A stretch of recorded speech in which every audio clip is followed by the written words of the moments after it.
أشهد أن محمدا رسول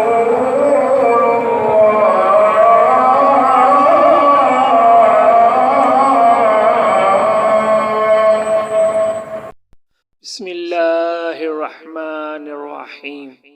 رسول اللہ صلی اللہ علیہ وسلم نے فرمایا کہ 4 عادتیں جس کسی میں ہوں تو وہ خالص منافق ہے، اور جس کسی میں ان 4 میں سے ایک عادت ہو تو وہ بھی نفاق ہی ہے جب تک اسے نہ چھوڑ دے۔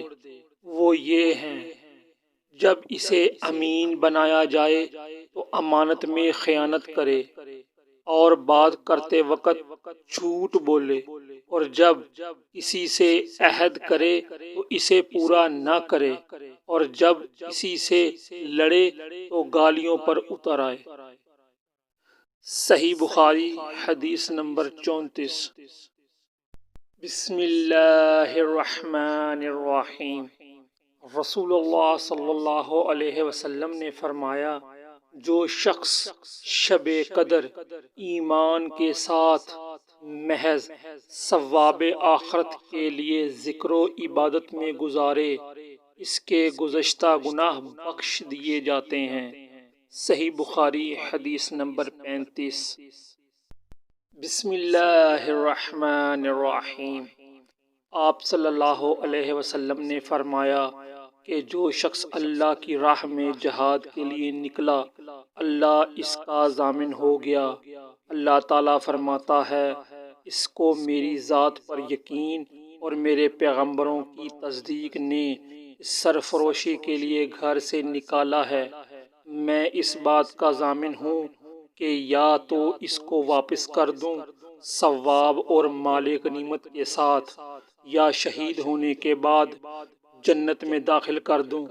رسول اللہ صلی اللہ علیہ وسلم نے فرمایا، اور اگر میں اپنی امت پر اس کام کو دشوار نہ سمجھتا تو لشکر کا ساتھ نہ چھوڑتا، اور میری خواہش ہے کہ اللہ کی راہ میں مارا جاؤں، پھر زندہ کیا جاؤں، پھر مارا جاؤں، پھر زندہ کیا جاؤں، پھر مارا جاؤں۔ صحیح بخاری حدیث نمبر 36۔ بسم اللہ الرحمن الرحیم۔ نبی کریم صلی اللہ علیہ وسلم نے فرمایا، جو کوئی رمضان میں راتوں کو ایمان رکھ کر اور ثواب کے لیے عبادت کرے، اس کے اگلے گناہ بخش دیے جاتے ہیں۔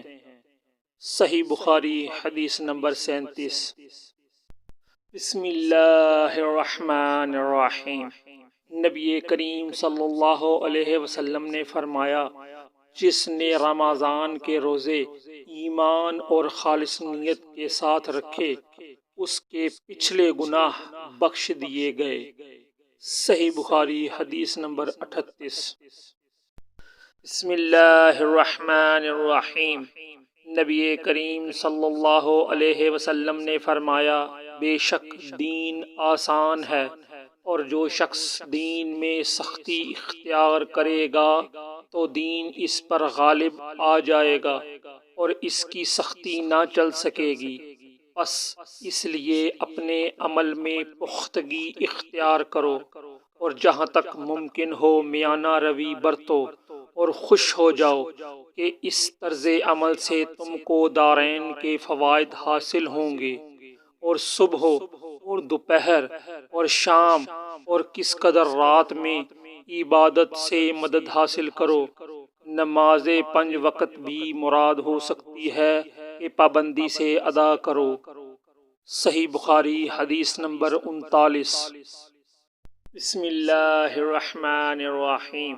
رسول اللہ صلی اللہ علیہ وسلم جب مدینہ تشریف لائے تو پہلے اپنی ننہال میں اترے جو انصار تھے، اور وہاں آپ صلی اللہ علیہ وسلم نے 16 یا 17 ماہ بیت المقدس کی طرف منہ کر کے نماز پڑھی، اور آپ صلی اللہ علیہ وسلم کی خواہش تھی کہ آپ کا قبلہ بیت اللہ کی طرف ہو۔